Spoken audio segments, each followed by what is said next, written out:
আচ্ছা গাইস, তো দেখো কি করতে হবে, আমাদের কি বের করতে হবে, তড়িৎ প্রাবল্য নির্ণয় করতে হবে। কি দেওয়া আছে, বাড়িতে 50 কুলম্ব চার্জ হাতে 2 মিটার দূরত্বে কোনো বিন্দুতে তড়িৎ প্রাবল্য নির্ণয় করতে হবে। আচ্ছা, কি কি দেওয়া আছে এখানে, 50 কুলম্ব কিউ দেওয়া আছে, কিউ সমান কত, 50 কুলম্ব লিখলাম। এরপরে 2 মিটারের কথা বলা হয়েছে, অর্থাৎ আর সমান 2 মিটার। তড়িৎ প্রাবল্য অর্থাৎ আমাদেরকে ই বের করতে হবে, ই মানে কি হট, আর কি এর মান তোমরা জানো 9 × 10⁹, এটা মুখস্থ করবা, মুখস্থ না করলে খবর আছে, পার কুলম স্কোয়ার গেল। এরপরে আমরা এখানে লিখতে পারি কি, সূত্রটা লিখতে পারি কে কিউ বাই আর স্কোয়ার। কে এর মানটা বসাও 9 × 10⁹, এরপর কিউ এর মানটা বসাও কত, এখানে 50 কি কুলম, আর স্কোয়ার মানে কি 2 এর ওপর স্কোয়ার।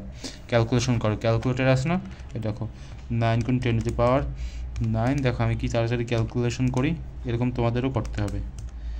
2 এর ওপর স্কোয়ার, দেখো কত আসে 1.125। আচ্ছা এখানে কি আসছে 1.125 × 10⁻11, 1.125 × 10⁻, কি 11, এটা কি বলো তো, নিউটন পার কুলম। এটা হচ্ছে আমাদের তড়িৎ যে প্রাবল্য সেটা, ই এর মানটা আমরা বের করে ফেলছি। এরকমভাবে এগুলো বের করার চেষ্টা করবা, খুব সহজে, খুব তাড়াতাড়ি।